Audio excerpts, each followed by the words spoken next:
खोलकर सवाल करूंगा। अच्छा, बात यह है कि हम देखते हैं कि वो लोग जिन्होंने इमरान खान के साथ दौरे इक़्तिदार में मजे लूटे, चाहे केपीके हो और चाहे फेडरल गवर्नमेंट हो, और उन्होंने करप्शन भी की है दबा कर। मैं तो उस वक्त भी कहता था उनके मुतल्लिक, और उसकी मैंने दुश्मनियां भी भुगती, सारा कुछ। लेकिन वो लोग एक एक फोन कॉल के ऊपर पार्टी को और सियासत को ऐसे छोड़ते गए जैसे कोई एड्स की बीमारी है। और जो नए लोग हैं, नौजवान हैं, बच्चियां हैं, मैं तो बच्चियां ही कहूंगा, मेरी उम्र के मुताबिक तो बेटियां हैं वो, उन्होंने ऐसे ऐसे मारे खाई, ऐसे ऐसे डट गए कि हम भी सोचने पे मजबूर हो गए जो मुखालफत कर रहे हैं कि नहीं यार, ये मम्मी डैडी पार्टी नहीं है, ये जेन्युइन, ये बिलीव करते हैं इस बात में, चाहे गलत बिलीफ है चाहे सही बिलीफ है, लेकिन बिलीव करते हैं। तो जो असल तहरीके इंसाफ है, जिसने पावर एंजॉय की, वो तो कहीं गुम हो गई ना शेर अफसल। मेरा ख्याल ये है कि वक्त और हालात जो हैं वो इंसानों की सही छवि जो है वो आवाम के सामने भी लाता है, दोस्तों के सामने भी लाता है और उनके सामने भी लाता है जो इनके मोहसिन होते हैं।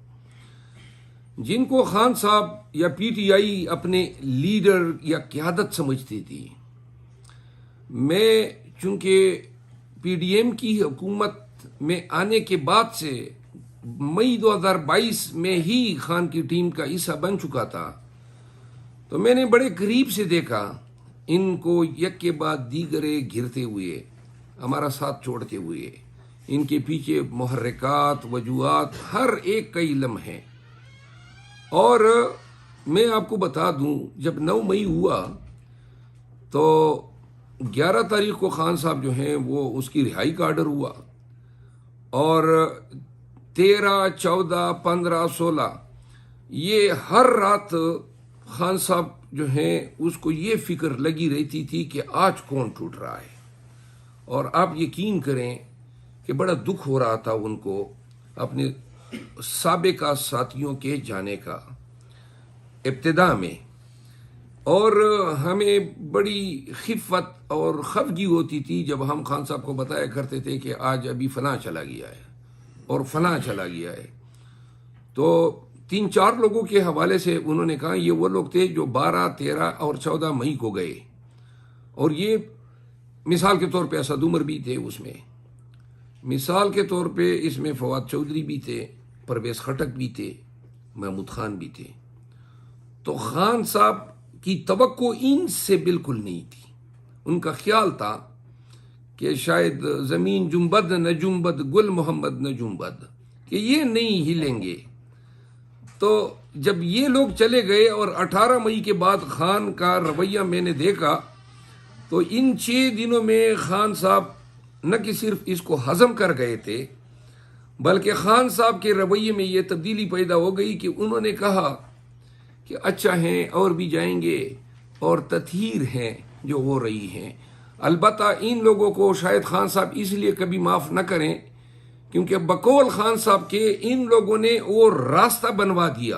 अगर ये इब्तिदा में डट जाते और इनकार कर देते तो शायद हमारी क़यादत जो है वो इस बुरी तरह न टूटती। कैसे इनकार करते हैं शेर अफजल? कुछ का तो मुझे पता है, आप चाहते हैं तो मैं नाम ले देता हूँ आपके। उनके लड़कियों के साथ होटलों के अंदर नाजेबा उनकी वीडियोस थी, कुछ के पैसे खाते हुए और रिश्वतें लेने के प्रूफ थे, एविडेंस थे। उन्होंने तो 1 सेकंड में जाना था। बिल्कुल आपकी बात सही है। मैं तस्दीक करता हूँ कि जो हमसे गए इनमें से बेशतर जो थे उन पे उनके हवाले से शहादतें थी वीडियोस की, उनको ब्लैकमेल किया गया और वो डे गए। तैयार थे होने को, कोई करता नहीं है, खुद तैयार थे। अब मेरा ख्याल है कि कोई फिर अखलाकी तौर पे या अपने फैमिली टाइज को टूटने से बचाने के लिए उन्होंने ये तरजीह दी।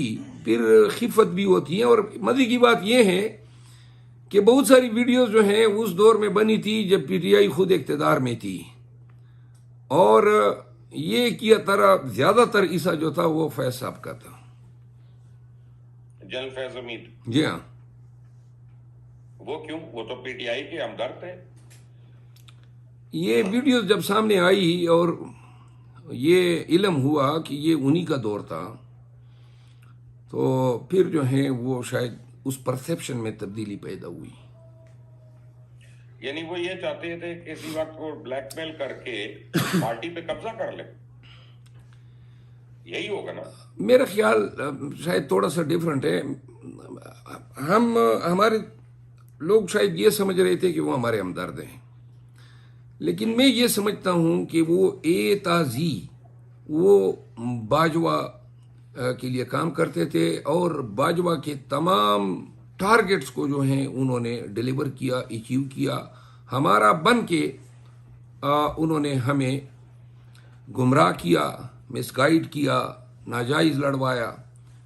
ये बहुत सारे काम उसके दौर यार में हुए। सब सारों के मुतल्लिक आप बात करेंगे, मैं भी खटक के मुतल्लिक करूँ, आप बातें करेंगे फवाद के मुतल्लिक, अली जैदी के मुतल्लिक, महमूद खान के मुतल्लिक।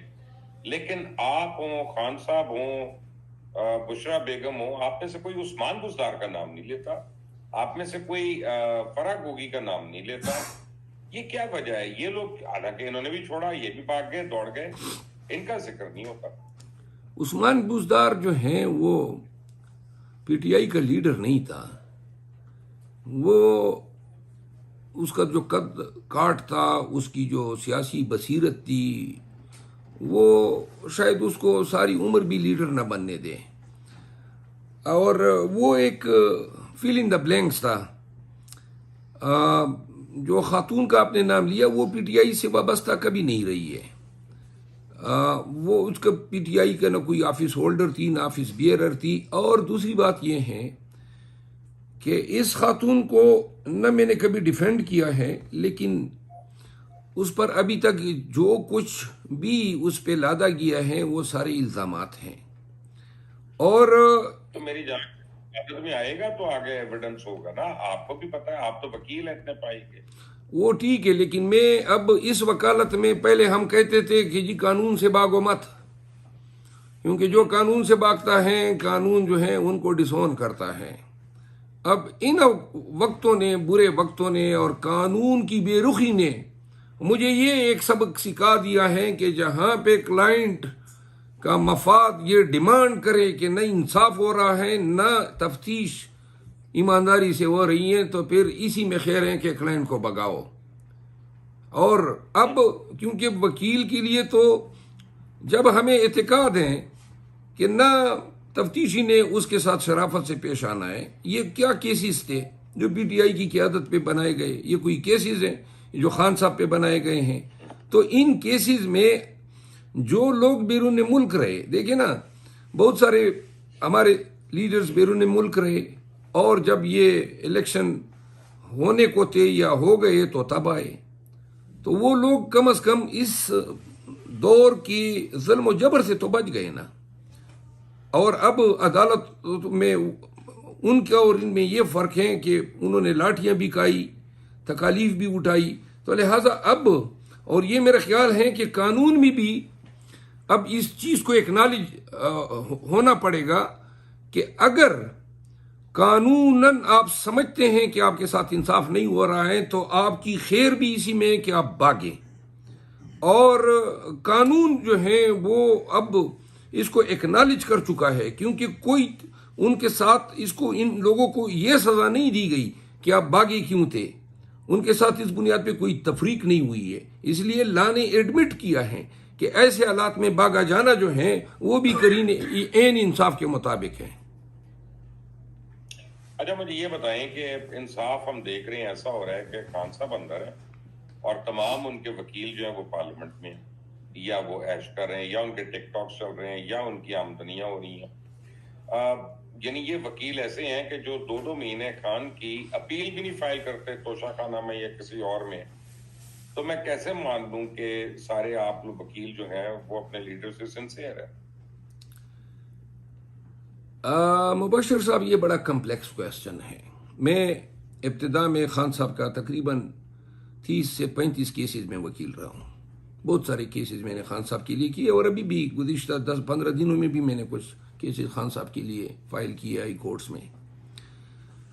खान साहब के साथ जो अमल रवा रखा गया, पाकिस्तान में कहीं पर जो है कोई ऐसा थाना शायद अब रह नहीं गया, क्योंकि 202 से ज़्यादा केसेस में अब खान साहब जो है नामजद हो चुके हैं। लेकिन जो मेन केसेस हैं, बकाया हैं ऐसे केसेस हैं जिनको हम कचरा कहते हैं, और जो 10, 12 या 8, 10 केसेस हैं जिनमें ये धड़ाधड़ सजाएं दिलवा गए और कुछ अभी पेंडिंग भी है।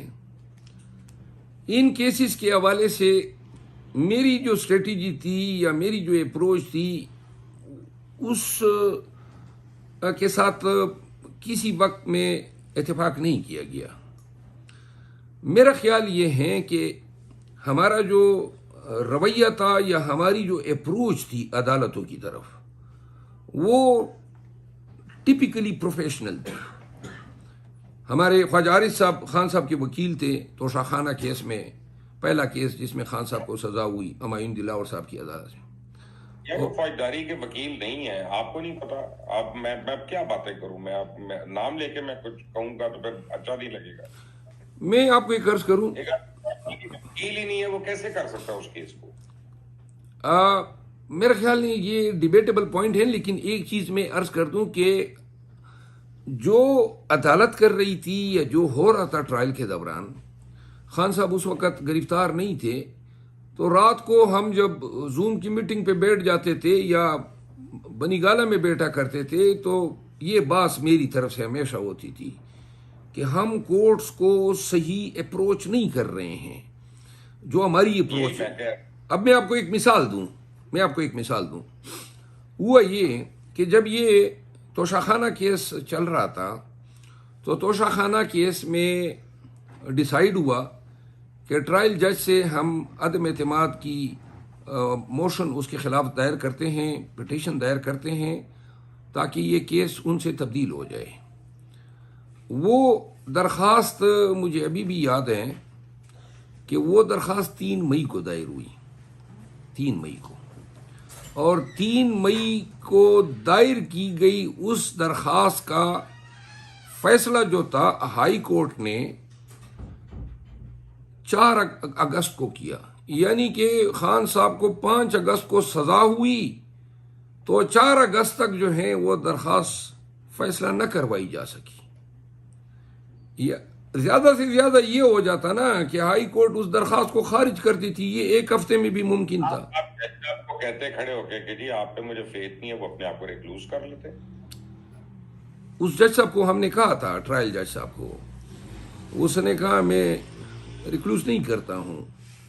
हमने हाई कोर्ट में भी तहरीरी दरख्वास्त दी चीफ जस्टिस साहब को कि आप भी रिक्लूज कर लें, उन्होंने भी वो हमारी पिटीशन जो है वो, आपको याद है मेरे साथ जवाद ख्वाजा साहब ने भी रिक्लूज नहीं किया था। ये हमारे जज करते हैं इस मुल्क में ऐसा। मैंने खुद ये देखा है कि ये आईन में ये सिकम है कि पाकिस्तान में आला अदालतों के जज जो हैं, वो अगर खुद किसी केस से अपने आप को अलहदा नहीं करते हैं, तो फिर पाकिस्तानी लिटिगेंट या शहरी के पास कोई भी लीगल रेमेडी नहीं है। आप उस जज के रहम करम पे हैं। तो लिहाजा बहुत से कॉमन लॉ जुरिस्डिक्शन में कॉन्स्टिट्यूशनल कोर्ट के जजेस के खिलाफ रेमेडीज अवेलेबल हैं, लेकिन पाकिस्तान में नहीं है, अमेरिका में भी नहीं है। मेरा ख्याल ये है कि इन वाक़यात हालात ने हमें समझा दिया। अमेरिका में 2 नंबरी होती नहीं है जो यहाँ पे हो रही। आई एम सॉरी, मैं कंटेम्प्ट वाली बातें कर रहा हूँ, बट आई एम सॉरी। मेरा ख्याल है कि हम ये समझते हैं अगर वक्त आया तो हम ये रेमेडी और इसके अलावा अदालती निज़ाम की तस्हीह के लिए हमारे जहन में है कि सुप्रीम कोर्ट जो है, सुप्रीम कोर्ट ऑफ पाकिस्तान, वहाँ पे लोगों के केसेस ही नहीं लगते हैं क्योंकि ओवर बर्डन हैं, और फिर कॉन्स्टिट्यूशनल डिस्प्यूट्स भी उधर जाते हैं, और कॉन्स्टिट्यूशनल इख्तियार, अपेलेट इख्तियार, सिविल अपील इख्तियार, क्रिमिनल अपील इख्तियार, ओरिजिनल जुरिस्डिक्शन, इन तमाम इख्तियारात ने मिल के सुप्रीम कोर्ट ऑफ पाकिस्तान को मुजस्समा इख्तियारात बना दिया है।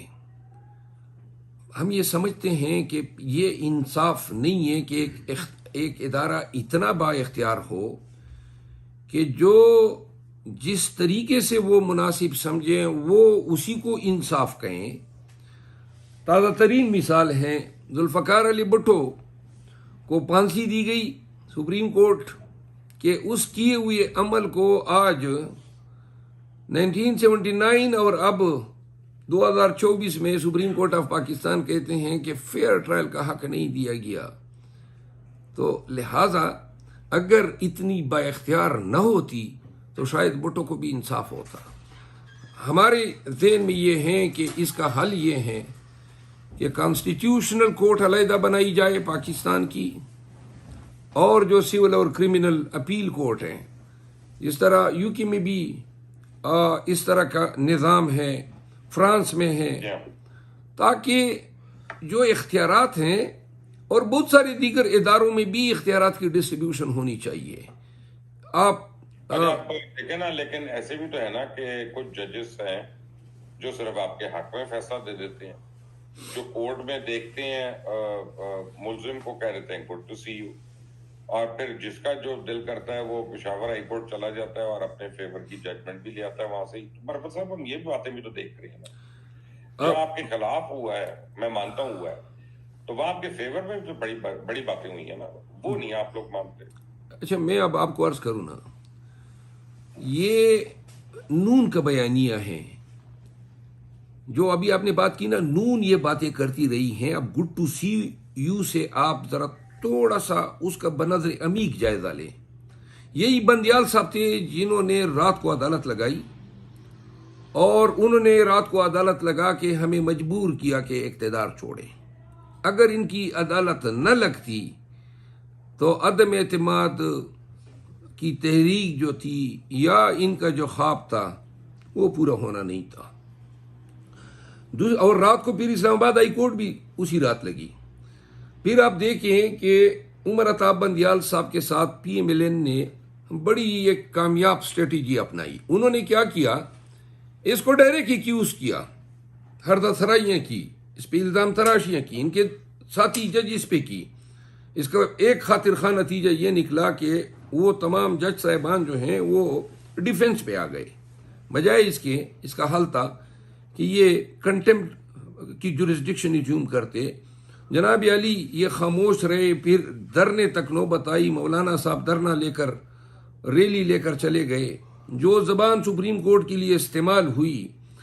अब आप उमर अताब बंदियाल साहब के दौर की एक नेकी बता दें, एक नेकी जो पाकिस्तान तहरीक इंसाफ के साथ उन्होंने की हो, और मैं 10 ऐसे काम बता सकता हूं जो जिसने हमारी बेखनी में कलीदी किरदार अदा किया। मिसाल के तौर पे इन्होंने फैसला किया कि जी सुप्रीम कोर्ट ने ऑर्डर किया कि जी पंजाब और KP में इलेक्शन हो जाएं, और मेरा ख्याल है कि 14 मई की तारीख थी 2022 की कि इलेक्शन होंगे। KP नहीं कहा, अपना पंजाब में KP उन्होंने कहा था अपने उसके मुताबिक। अच्छा, अब यही तो डिस्प्यूट था। सुप्रीम कोर्ट ने फैसला किया, इसके बाद भी बंदियाल साहब चीफ जस्टिस रहे, लेकिन जिस दिन ये अभी 9 मई नहीं आया है, 1 साल बाद 9 मई आती है, लेकिन उस फैसले को जिस बेदर्दी के साथ पामाल किया गवर्नमेंट ने, और उस रोज से बेतौकीरी शुरू हुई अदालतों की भी और रूल ऑफ लॉ की भी।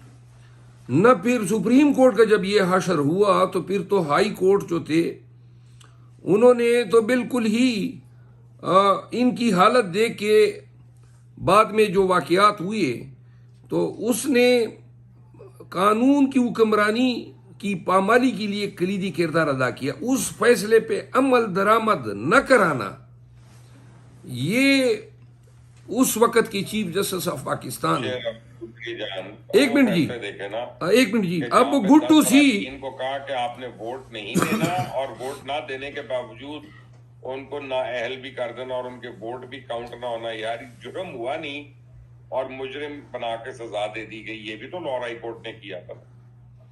मेरी गुजारिश आप सुन लें। मैं अब गुड टू सी पे मैं बात करता हूँ, फिर लाहौर हाई कोर्ट की इसका जवाब देता हूँ। गुड टू सी क्या था?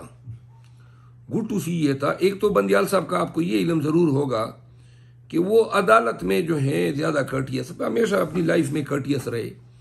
वो हर एक के साथ इस तरह कलाम होते रहे, ये नहीं था कि खान स्पेसिफिक थे। अब हुआ ये कि उन्होंने खान की रिहाई का ऑर्डर किया, उसमें वो अकेले नहीं थे, उसमें अतर मिनल्ला साहब भी थे उनके साथ, और सिंध के जो जस्टिस साहब है वो भी। खान गिरफ्तार होता है हाई कोर्ट की प्रेमिसेस से, रेंजर गिरफ्तार करती हैं जब वो आया हुआ है एक लीगल रेमेडी के लिए, और एक्सेस टू जस्टिस हमारा आईन पाकिस्तान कहता है कि ये बुनियादी हक है। क्यों कर किसी शख्स को कानून की हक तक रसाई से महरूम करने के लिए इस तरह जिस अंदाज में उनको गिरफ्तार किया गया रेंजर ने, जिनका कोई गिरफ्तारी से कोई काम नहीं है, न कभी इन्होंने किसी सियासतदान को गिरफ्तार किया, ये पुलिस का काम है। और इसके बाद अदालतों के मुताद्दिद फैसला जाते हैं कि अगर कोई शख्स इंसाफ के लिए रास्ते में भी जा रहा हो तो उसकी गिरफ्तारी भी नहीं हो सकती है। रिपोर्टेड जजमेंट्स हैं, एक नेब का ये जो जस्टिस कयूम मरहूम साहब हैं, वो उस वक़्त अटार्नी जनरल थे, और उस ज़माने में बाबर अवान साहब, डॉक्टर बाबर अवान साहब अपने क्लाइंट को लेकर गए तो सुप्रीम कोर्ट के पार्किंग लॉट से उनको उठा लिया गया। नेब का केस था, नेब ने उठाया, तो उस शख्स को इसी अंदाज में छोड़ा गया जो रिलीफ खान साहब को दी गई।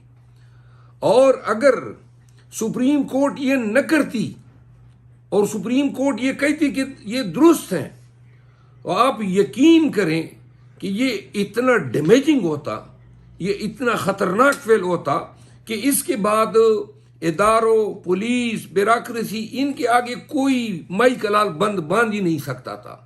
यानी आपको बुनियादी इंसानी हक, कानून की इंसाफ के हसूल तक रसाई का हक, ये किसी जुरिस्डिक्शन में, किसी मुअज़्ज़ब मुआशरे में कंप्रोमाइज नहीं हो सकता है। तो लिहाजा वो एक जायज़ रिलीफ थी, और उसमें सिर्फ बंदियाल साहब नहीं थे, हमारे बड़े लर्नड जज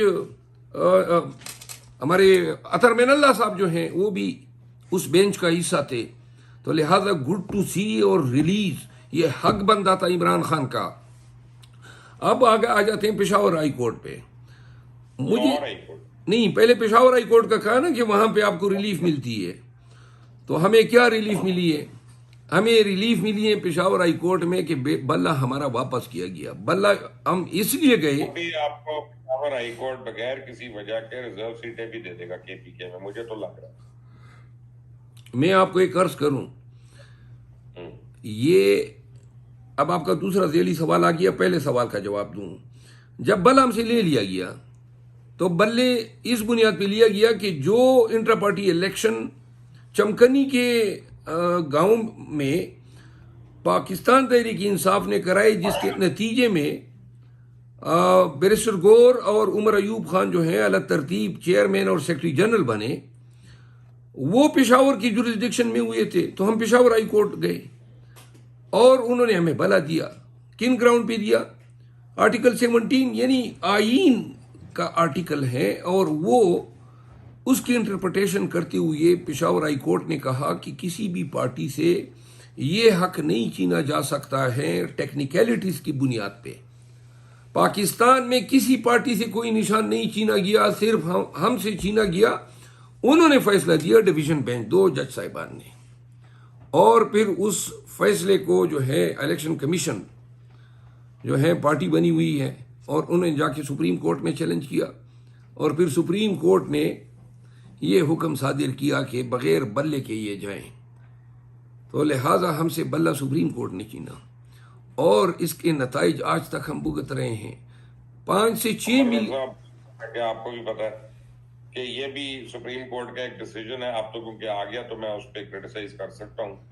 ये दुनिया का वाहिद मुल्क बन गया है जहाँ पे इश्तहारियों को, मफरूरों को, मुलजिमों को इलेक्शन लड़ने की इजाजत मिलती है।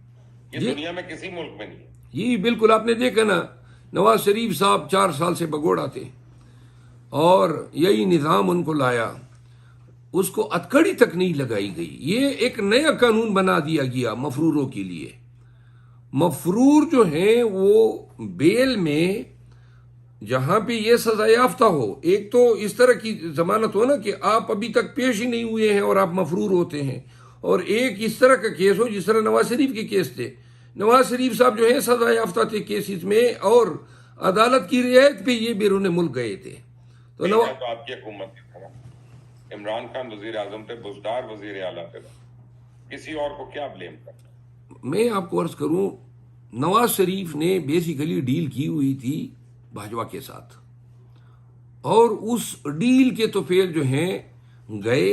बाद में उसने रिवार्ड दिया जब भाजपा का एक्सटेंशन का मैटर आया। ये 2019 में गए और भाजपा का एक्सटेंशन आया तो नून उनके साथ खड़ी हो गई, तो लिहाजा ये डील उनकी भाजपा के साथ थी। सर एक सेकंड, जो साइन करने वाली अथॉरिटी है वो तो चीफ एग्जीक्यूटिव है ना?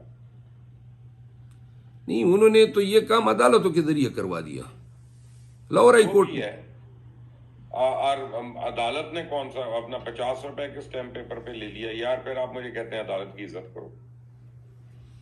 मेरा ख्याल है कि हमारी खुदी, हमारी हमीयत, हमारी गैरत अब हमें ये सिखाती है कि जो अपने फ़राइज़ की अंजामदही में बदयांती का इर्तिकाब करता है, तरफदारी करता है, बदनीयती से उस काम की अदायगी करता है, ऐसे लोग किसी भी मनसब पे बैठे हो इज्जत के हकदार नहीं है। देखिए, मैं तो इज्जत करने पे मजबूर हूं ऐसे लोगों की, जैसे रेहाना डार है, हमारी वालदा के बराबर है, वालदा ही है, कि वो जीते या ना जीते इलेक्शन, लेकिन एटलीस्ट वो धड़ल्ले से खड़ी तो है। जैसे उमर चीमा है कि वो जेल में है और वो बेचारे को कोई फायदा भी नहीं हुआ सारी उस सियासत का, लेकिन वो खड़ा है बाहर, असूलों पे अपने खड़ा है। मैं तो ऐसे लोगों की इज्जत करने पे मजबूर हूँ, और ऐसे भगौड़ों की नहीं कि जो यूं करके भागे ताकि जो $100 मिलियन खाए हुए हैं वो आजम हो जाए किसी तरह और वो लेजिटिमेट हो जाए। देखिए, रेहाना डार साहिबा जीत चुकी है, ख्वाजा आसिफ साहब। ठीक है, आपका मौकफ है ना, मैं आपको एक बात कर रहा हूँ, कता नजर उसके उनकी रिस्पेक्ट हमारे दिलों में रहेगी। बहुत सारे लोग इस कड़े दौर में हीरो बन के उभरे हैं। आज आपने मेरा जब तारुफ कराया तो आपको तो याद है, मैं तो आपके सामने 7-8 साल तक तो आपके केसेस में वकील रहा, और आपको याद है मेरा मिजाज ही ऐसा है, और मैं हूं यही चीज जो बुरे वक्त में भी यही रहा जो मैं था। मैं आपको अर्ज करूं, खान के साथ खड़ा रहने पे और मजलूमों के साथ खड़ा रहने पे आज मुझ जैसे नाचीज को लोग जिधर देखते हैं वहां पे थोड़ी देर में मजमा बन जाता है। जो इज्जत अल्लाह ने दी ये मैंने कभी मांगी नहीं थी, ना मैंने इसका सोचा था। अब आप मेरा तकाबुली जायजा कराएं परवेज खटक से, अली जैदी के साथ कराएं, वो चौहान के साथ कराएं, महमूद खान के साथ कराएं, या लोगों के साथ मैं आपका मुकाबला क्यों करूं? नहीं, मैं आपको अर्ज करता हूं ना, जिन्होंने इनको छोड़ा उनका अवाम ने और फिर खुदा ने क्या हशर किया। और जो खान के साथ खड़े हुए, एक नाम बता दें जो खान के साथ खड़ा रहा हो और वो इज्जत और तकरीम और पाकिस्तानियों की फेवर का जो है वो तवज्जो न बना हो। देखिए, आप यहाँ पे एक डिस्प्यूट है, मुझे समझ नहीं आती मैं क्या सोचूं। आरिफ अलवी खान के साथ खड़ा रहा कि धोखा दे दिया? मेरी जाती राय है, और चूंकि मेरी खान साहब के साथ आरिफ अलवी साहब के मौजू पे कई दफ़ा गुफ्तगू हुई है, तो मैं बड़ा सेफली ये कंक्लूड कर सकता हूं कि खान साहब की नज़र में भी आरिफ अलवी अपना एतमाद खो चुके हैं बहुत पहले, जब ये हज पे गए और उस दौर का उस वक्त का फ़ायदा उठाते हुए PDM की हुकूमत ने उस वक़्त के चेयरमैन सेनेट के ज़रिए जो कायम मकाम सदर बना, वो कानून साजियाँ कराई जिनको आज तक हम भुगत रहे हैं खमियाजा। फिर उन्होंने जो सबसे प्राइम उसकी ड्यूटी थी वो थी इलेक्शन कमीशन को तारीख देना। इन्होंने क्या किया, जो ये जुल्म किया इन्होंने पाकिस्तान के साथ भी, आहीन के साथ भी, और इसके अलावा पाकिस्तान तहरीक इंसाफ के साथ भी, इन्होंने अपने इस ओहदे से, इस मनसब से इनहिराफ करते हुए, और अंग्रेजी का एक वर्ड है शिर्क, अपनी ड्यूटी को शिर्क करते हुए, SHIRK, उन्होंने इलेक्शन कमीशन को लिखा कि जी आप तारीख मुकर्रर कर दें। इससे बड़ी इंटेलेक्चुअल डिसऑनेस्टी कोई नहीं हो सकती है। तो लिहाजा मैंने उसी दिन, जिस दिन उन्होंने ये काम किया, मैंने मीडिया पे बोला था, और बाद में जब खान साहब से दूसरे तीसरे दिन मुलाकात हुई तो खान साहब ने इसकी तायीद की, और खान साहब ने जो है इनके लिए इंतहाई नापसंदीदगी का इजहार किया। कोई कीड़ा निकालने वाला डॉक्टर जो है, ये ना घर का रहा ना घाट का रहा। देखिए, आज मैंने कहीं उसका इंटरव्यू देखा, कराची में घर में बैठ के वो अब कानून की बातें कर रहा है। अल्लाह के बंदे, जब आप उस मनसब पे फाइज थे, और जब आप इज्जत भी कमा सकते थे, अमर भी हो सकते थे अपनी पार्टी के साथ और अवाम पाकिस्तान के साथ वफादारी पे, तब आपने जो है हमारा साथ छोड़ दिया। और जबकि सदर पाकिस्तान के मनसब पे आप बैठे हुए थे, कोई आप को कोई घर से उठा नहीं सकता था, कोई आपको मारपीट आपके साथ नहीं कर सकता था, लेकिन धमकियों से डर के हजरत ने जो किया, मेरा ख्याल नहीं है कि इसके लिए कभी भी पाकिस्तान तहरीक इंसाफ के दरवाजे पे कोई वेलकम करेगा। अच्छा जी, क्या PTI ने ऑफिशियली आदिल राजा और हैदर मेहदी का बॉयकॉट कर दिया है कि दबे लफ्जी है? पाकिस्तान तहरीक इंसाफ ने इस मामले पे डिस्कशन की। ये मामला पार्लिमानी कमेटी में भी में ले गया, और ये मामला जो है खान साहब के नोटिस में भी आ चुका है, और बाकायदा तौर पे असद कैसर साहब ने इसका ऐलान किया, पूरी दुनिया को बताया कि ये इनके साथ हमारा कोई ताल्लुक नहीं है, और ये अगर PTI का नाम इस्तेमाल कर रहे हैं तो PTI के वर्कर्स को ये एडवाइस हुई है कि इनसे दूर रहें, इनको अनफॉलो करें, और इनकी किसी मुहिम का हिस्सा न बने। क्या ये सच है कि खान साहब को आला ओहदेदारों ने जेल के अंदर मुलाकातें की हैं?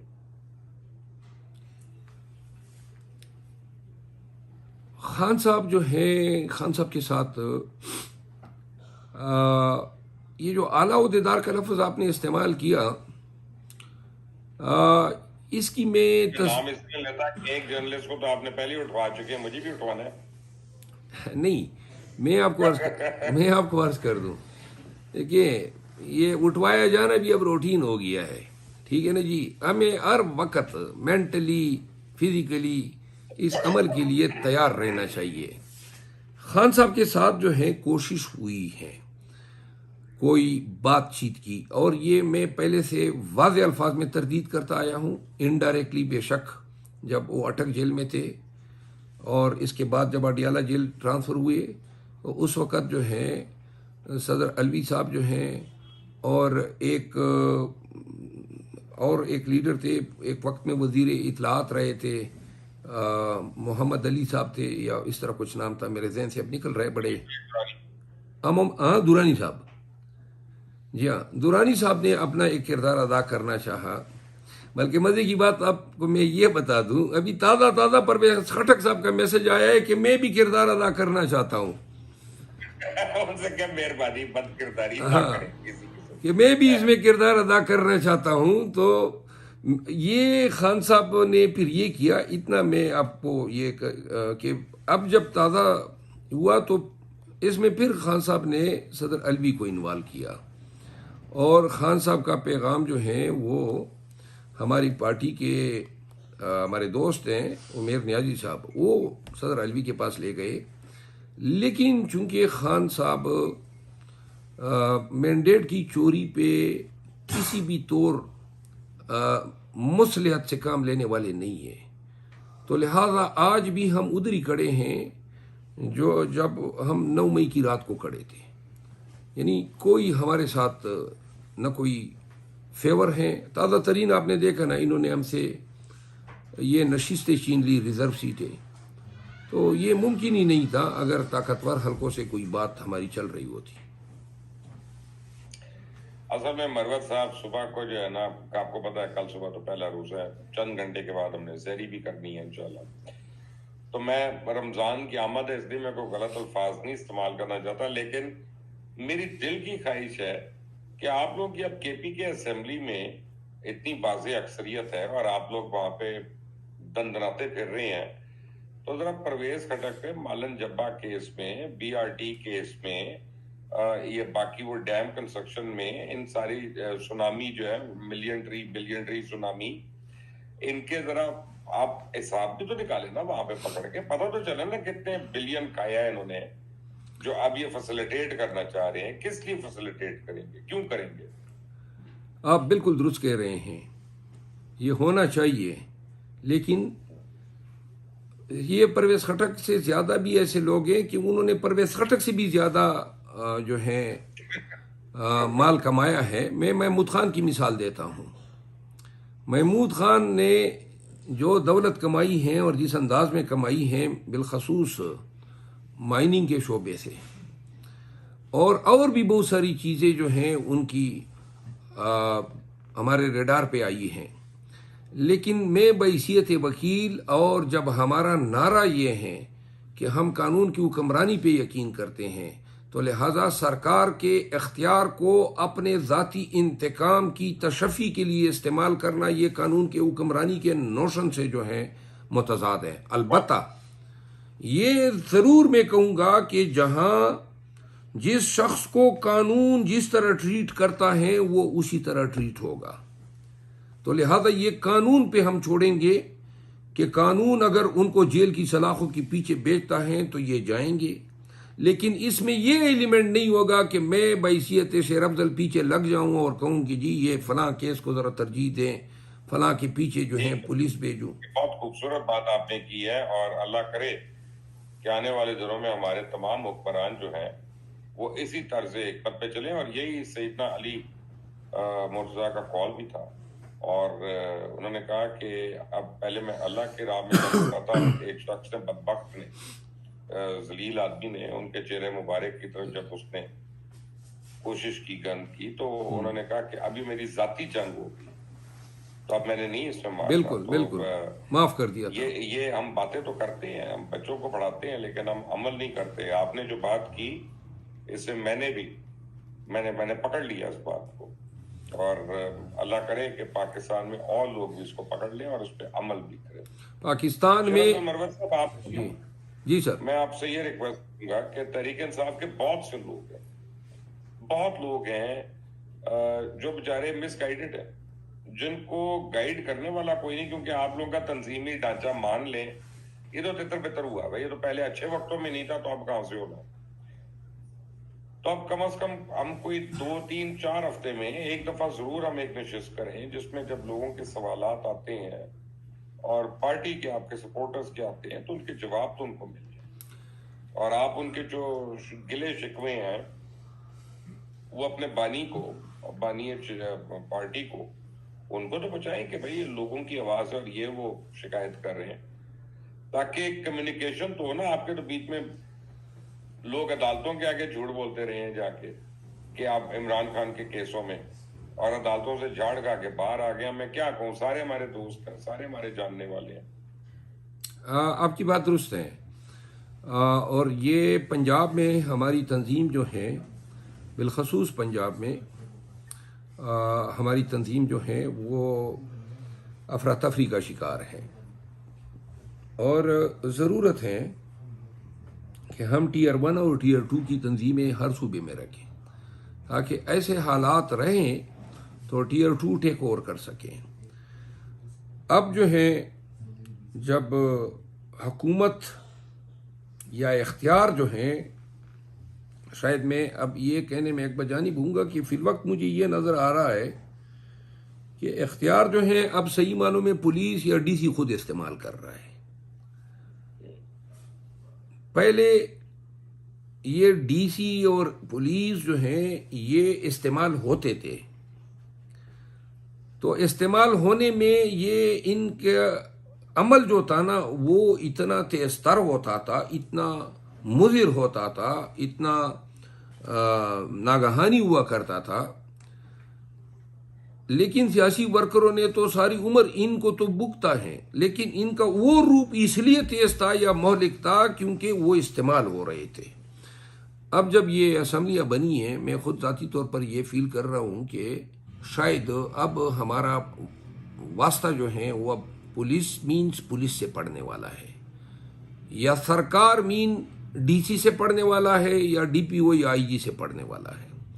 ये थोड़ी सी आसानी है मेरा ख्याल है, जब तक कि दोबारा कोई ऐसे हालात न पैदा किए जाए कि इनका इख्तियार जो है वो दोबारा कोई कंट्रोल में न ले। तो लिहाजा मनोज साहब, आपका ना आज मैंने बड़ा वक्त लिया, और मुझे पता है आपने पेशावर भी निकलना है, और आप रात के इस टाइम पे आप मेरे साथ मौजूद हैं। सवाल तो बड़े हैं, लेकिन इंशाल्लाह अगली दफा फिर ठीक है, जब आप मैंने कहेंगे। आपको कहीं पे टूटा इसलिए नहीं कि मैं चाहता हूं एक दफा आपका भी मौकफ और आपकी पार्टी का मौकफ भी लोगों को खुलकर पता चले, फिर मैं अपने इख्तलाफात करूं कि हाँ जी मुझे तो इस बात से इख्तलाफ है। तो आज मैंने ज्यादा इसलिए आपको बीच में काटा पेटी नहीं की है। अगली नशीस पे फार्म 45 और फार्म 47 पे बात करेंगे। अगली नशीस पे मैं पेशावर हाई कोर्ट का भी बताऊंगा कि उस पे जो इल्ज़ामात लगते हैं उनके पीछे हकीकत क्या है। अगली नशीस पे मैं आपको ये भी बताऊंगा कि पाकिस्तान तहरीक इंसाफ के बेशतर जो लीडर्स हैं वो 9 मई के बाद कुछ तो छोड़ गए और कुछ कंप्रोमाइज हुए, कुछ सहूलतकारी करते रहे, और बाद में उन लोगों ने भी हमें छोड़ दिया। फिर जो है किस तरीके से जो है हम अभी तक खान साहब को वो कानूनी अचीवमेंट जंग में नहीं दिला सके जो कोई भी दूसरे मुल्जिम को जो है हासिल हो चुकी होती। फिर जो है बहुत सारी चीज़ें और हैं, बैनुल अक़वामी सियासत पे भी कुछ बोलना था, लेकिन जब भी आप नेक्स्ट नशिस्त रखेंगे मैं आपको ये भी बताऊंगा कि किस तरीके से हमने केपी में कन्वेंशन का आगाज़ किया। न कि सिर्फ कन्वेंशन किए खैबर से कराची तक, बल्कि कामयाब कन्वेंशन किए। नतीजा 8 फरवरी को कौम ने खान के उस शऊर की बुनियाद पे जिस तरह वोट से पीटीआई को नवाजा। बहुत सारी बातें आपको बतानी है, लेकिन अगली नशीस जब भी आप कहेंगे इंशाल्लाह मैं आपको अटेंड करूंगा। बड़ी मेहरबानी आपकी शेर अफजल मरवत। अल्लाह ताला आपको सलामत रखे, सेहत के साथ रखे। Until the next time. Thank you sir, मेहरबानी, शुक्रिया।